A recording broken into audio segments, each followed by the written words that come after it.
Bonjour, bienvenue dans CFJ TV, deuxième édition. Comme vous avez pu le voir, notre collège est en période de travaux. Nous allons maintenant retrouver Haven pour plus d'informations. L'actu du collège. Bonjour, nous avons rencontré Madame Bast, la gestionnaire du collège, pour lui poser des questions sur les travaux qui ont lieu en ce moment au collège. Alors, la première question. Qui réalise ces travaux et quelles en sont les raisons? Alors, ces travaux ont été décidés par le département de Charente-Maritime, qui est propriétaire des locaux, parce qu'on a un bâtiment relativement ancien, qui a été construit à la fin des années 60, et qui, malgré des travaux qui ont été faits régulièrement, n'est pas très bien isolé. Et en plus, on est encore chauffé avec une chaudière au fioul, et dans les établissements publics, les chaudières au fioul devraient disparaître d'ici 2030. Pourquoi ces travaux sont-ils faits? Et surtout, quelles modifications vont être apportées? Alors les améliorations, ça sera plus de confort thermique, autant l'hiver que l'été. C'est-à-dire qu'on sera mieux isolé, donc la façade sera isolée, les fenêtres vont toutes être changées, donc auront une meilleure résistance à la chaleur et au froid. Et il y aura tout un système de VMC, de ventilation mécanique contrôlée. C'est ce qu'on vous voyez en train d'être construit sur le toit. Je ne sais pas si vous avez remarqué, il y a des grandes structures qui sont en train d'être construites sur le toit, qui va faire que le bâtiment va être mieux ventilé. Donc avec un apport d'air frais plus facile pour l'été, et aussi l'hiver avec un échange thermique, c'est-à-dire que l'air froid sera réchauffé par la sortie de l'air chaud, et un petit peu comme les VMC double flux dans les maisons, en beaucoup plus gros, ça permettra de gagner des calories pour le chauffage de l'établissement. Et il y aura aussi des pare-soleil sur la façade qui permettront l'été, on espère, de gagner quelques degrés et d'avoir plus de confort thermique aussi l'été dans les bâtiments. Jusqu'à quand vont durer les travaux? La fin de travaux était prévue en novembre 2025. Pour l'instant, on a à peu près un mois de retard par rapport à ce qui était prévu. Mais ça ne veut pas dire qu'en fin de chantier, il y aura aussi un mois de retard. Ça, je pourrais te le dire en septembre l'année prochaine. Là, c'est beaucoup trop tôt, c'est un chantier trop long pour savoir. Combien d'entreprises s'occupent des travaux? En tout, on est à une dizaine d'entreprises sur le marché global, mais toutes n'interviennent pas en même temps, c'est pas les mêmes phases. Il y aura une entreprise qui viendra pour les façades, après il y aura aussi les entreprises pour le chauffage, donc qui vont construire la chaufferie, qui vont mettre en place la chaufferie. Donc au fur et à mesure des tranches, il y a des entreprises en plus qui vont se rajouter. Une dernière question, qui paye ces travaux? En fait, le département en paye une grosse partie, mais ils ont obtenu aussi des subventions européennes, et des subventions d'État, puisque dans le plan de relance, il y a une partie énergétique, et tous les bâtiments publics qui font des gros travaux pour baisser les consommations d'énergie ont pu obtenir des subventions et de l'Europe et de l'État pour les travaux. Donc ça aide aussi le département à financer ces travaux qui sont quand même très très lourds. Merci Madame Basque pour votre patience et d'avoir répondu à nos questions. À vous studio. Nous allons maintenant retrouver Timothy, qui, suite à une pétition TikTok, va nous présenter les différents systèmes scolaires dans le monde. L'actu réseau. Un jeune de 25 ans sur TikTok a lancé une pétition pour raccourcir nos journées au collège et garder plus de temps l'après-midi pour les activités plus ludiques comme le sport. Cela nous a beaucoup intéressés et nous avons essayé de nous renseigner sur les différents emplois du temps dans le monde. Bonjour, je m'appelle Anouk, je viens de Zurich et aujourd'hui je vais vous expliquer le système scolaire suisse. Bonjour, je m'appelle Gaspard, je suis un étudiant à William Colenso College à Napier en Nouvelle-Zélande et donc je suis là pour répondre à vos questions. Hi everyone. Salut tout le monde, je m'appelle Christian, j'ai 11 ans et je viens de terminer la première année de collège dans une école privée. Comment sont organisés votre emploi du temps? Combien de temps durent vos journées au collège? Pour les heures de cours, en fait on a une règle en Suisse qu'on n'a pas le droit d'avoir plus de 8 heures de cours par jour, on n'a pas le droit d'avoir plus de 6 heures de cours le matin et 5 heures de cours l'après-midi. Donc en gros pour l'emploi du temps, au début de l'année il va falloir que tu choisisses 5 matières et ensuite elles seront dispersées sur les 5 jours de la semaine et tu travailles de 8 heures jusqu'à 15 heures tous les jours. Les cours commencent à 8h du matin et se terminent à 14h, sauf les lundis et mardis où ils se terminent à 16h. Dans mon école, nous avons des ateliers l'après-midi sur la musique, l'art, les langues étrangères, sport et informatique. Combien de temps durent vos vacances? Quelles sont les périodes de vacances? On a 5 semaines de vacances l'été et après on a à peu près les mêmes vacances. Comme on commence l'année en janvier, on va avoir 2 semaines de vacances en mars, 2 semaines en juin et 2 semaines en septembre. Et ensuite, les grandes vacances. De juin à début septembre, nous sommes en vacances d'été. Et mon école organise également un cours d'été dans les montagnes en fonction du niveau scolaire. Est-ce que vous avez un cycle comme nous, 6e, 4e, 3e? Le CP, c'est la première et après on compte jusqu'à 10, 12 même. Par exemple, le CM2, c'est la 5e. La 6e, c'est la 6e, et après on continue la 7e, la 8e, la 9e. Donc en gros, chez nous, chaque année, c'est un nombre. Donc la 6e, ça va être l'année 7, et tu finis jusqu'en année 13 en terminale. Et en année 11, 12 et 13, à la fin, tu as un grand examen pour savoir si tu passes à la prochaine année. La première et la deuxième année de collège, on a à peu près les mêmes matières. On a des mathématiques, allemand. Et on peut choisir entre 3 matières, cuisine et ménage. Après, on a travail manuel où on manie le bois, on travaille avec du métal, on coud. Et après, en 3e année, il n'y a que 5 matières obligatoires. Et en fait, on peut choisir entre 14 matières. Et en fait, on peut remplir son emploi du temps comme on veut en fait avec ces 14 matières. Et il y a des matières comme la zoologie, il y a la géométrie, des trucs comme ça. On peut aussi rechoisir la cuisine, la musique.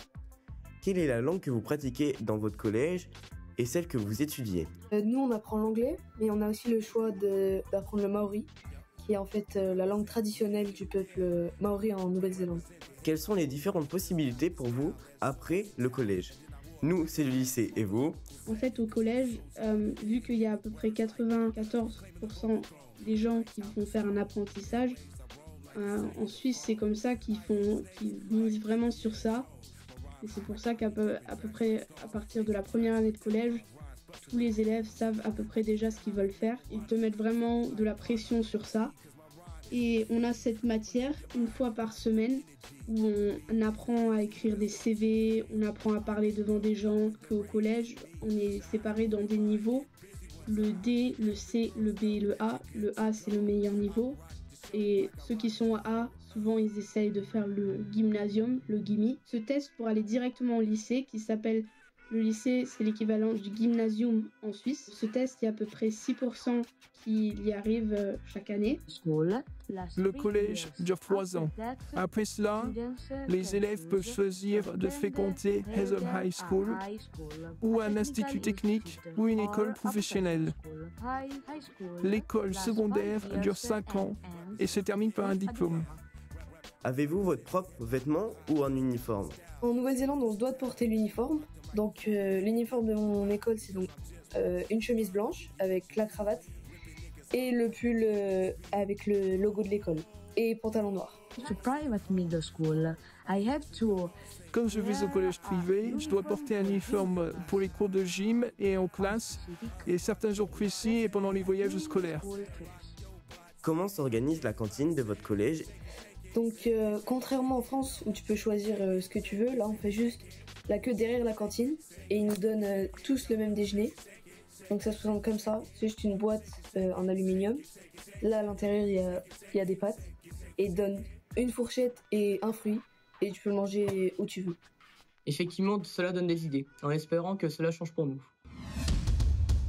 Nous allons maintenant retrouver Benjamin et Sarah pour l'actu lecture. Actu lecture. Aujourd'hui, dans l'actu lecture, je vous présente 2 livres. Le premier s'intitule Les Géants. Originaires des 4 coins de la planète, des enfants dotés de capacités naturelles hors normes sont attirés par une force étrange. Répondant à cet appel, ils découvrent des créatures gigantesques et assistent à leur réveil. J'ai bien aimé ce livre car il parle aussi des éléments de la nature et les héros sont 6 enfants. Bonjour, aujourd'hui je vais vous raconter un manga qui s'appelle Ranma 1/2. C'est l'histoire d'un garçon qui faisait de l'entraînement avec son père, mais ce qu'il ne savait pas, c'est que là où ils allaient s'entraîner, c'était des sources maudites. Tout à coup, il s'entraîna, et Ranma, le protagoniste de l'histoire, tomba dans l'une des sources. Il se transforma en fille, et son père se transforma en panda, car il est aussi tombé dedans. Un peu plus tard dans l'histoire, Ranma tomba amoureux d'une fille, mais l'histoire est un peu cachée. Verdict, comment va-t-il faire disparaître la malédiction avec son amour caché? J'ai choisi ce livre car il me fait penser aux japonais dans le temps, et j'aime beaucoup les légendes. Le deuxième livre s'intitule Alice au pays des merveilles. L'histoire commence quand Alice, une petite fille très curieuse, aperçoit un lapin blanc pressé qui consulte sa montre. Intriguée, elle le suit et tombe dans un terrier qui l'amène dans un monde étrange et merveilleux. Là-bas, elle vit une série d'aventures extraordinaires et rencontre des personnages excentriques. J'ai bien aimé ce livre car c'est un très grand classique, il est facile à lire et il n'est pas très long. Mon deuxième livre est Alter Ego, c'est l'histoire d'une fille, Noël et June, qui sont amoureuses de Elena. Elena tombe un jour amoureuse d'un garçon, donc June et Elena commencent à avoir des sentiments l'une pour l'autre, en passant du temps ensemble. Une histoire très compliquée à comprendre. Verdict, comment doivent-elles vivre en cachant leur amour temporairement? Pourquoi j'ai aimé ce livre qui regarde leur romance. Et maintenant, la météo des 6e avec Lucas Gala. La météo du jour. On accueille Lucas Gallard dans la météo pour CFG TV. Bonjour Lucas. Bonjour Kylian. Nous allons lui poser des questions sur la météo de l'année 2024. Donc la première question, combien de jours de pluie y a-t-il eu dans l'année 2024? Un jour de pluie, c'est quand on relève 1 mm d'eau. Ce qui veut dire que si on relève moins d'1 mm d'eau, on mesure moins d'1 mm d'eau, c'est pas considéré comme un jour de pluie. Il y a eu 132 jours de pluie à Royan et à Breuillé et 130 jours de pluie à Arvers en 2024. Eh bien, ça fait beaucoup ça. Et quelle est la moyenne normale? Selon Météo France, la moyenne normale est de 110 jours à 120 jours. Donc, ça veut dire que cette année a été une année humide. Est-ce que cet été a été un été pluvieux? Selon la station météo de Royan, l'été a été pluvieux avec un mois de juin humide, voire très humide, et un mois de juillet et août sec, mais au total des 3 mois, on observe un excédent de 8% de précipitations au cours de l'été 2024. Pourquoi l'été 2024 n'a pas été un été chaud? Malgré l'impression générale, l'été 2024 a été un été normal, avec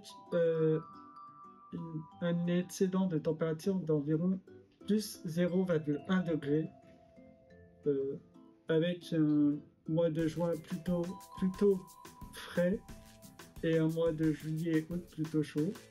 On a pris l'habitude d'avoir un été chaud et ensoleillé, et du coup beaucoup de gens ont été déçus de cet été 2024. L'année 2024 a été une année plutôt chaude, avec une moyenne à Royan de 14,1 degrés contre une normale de 13,4 degrés.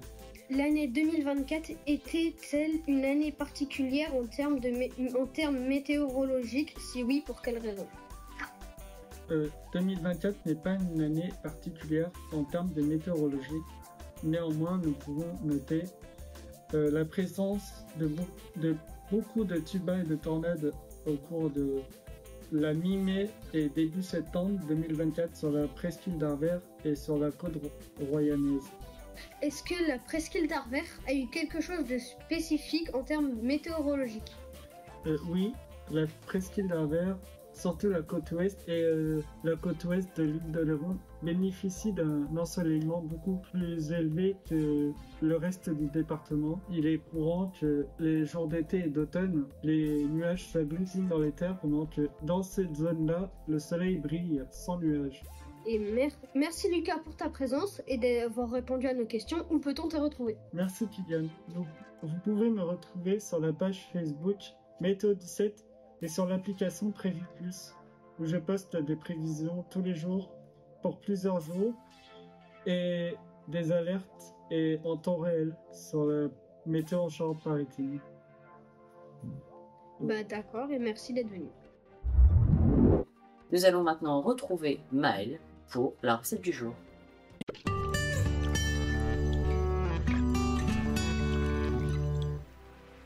Bonjour, bienvenue sur la recette du jour sur CFG TV. Aujourd'hui, nous allons faire une brochetta mozza jambon.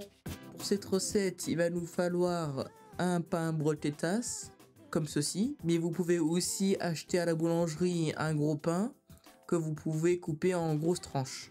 Puis du gruyère, de la sauce tomate, de la mozzarella et pour finir du jambon blanc. Puis vous faites toaster votre pain brochettas dans le four sur le grill à 250 degrés Celsius pendant 5 minutes. Vous sortez les tartines dorées comme ceci. Prenez de la sauce tomate, mettez-en une bonne quantité et répartissez-la sur toute la surface de la brochettas. Disposez le jambon blanc par-dessus et ensuite étalez le gruyère partout sur la brochettas. Ensuite, coupez en lamelles la mozzarella et disposez-la sur la surface de la brochettas. Comme ceci. Préchauffez votre four à 180 degrés. Une fois le four chaud, mettez-y les brochettas à cuire pendant 10 minutes. Et voilà, les brochettas sont faites. Voilà. Bon appétit.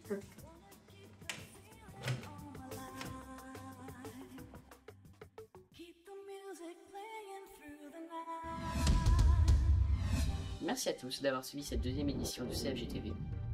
Nous vous retrouverons peut-être l'année prochaine pour une troisième édition. Enfin, nous, du coup, ça va être assez compliqué vu que c'est notre dernière année et notre dernière édition. On laisse la place après au 6e.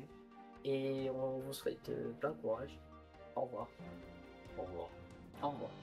Merci de nous avoir suivis. À l'année prochaine.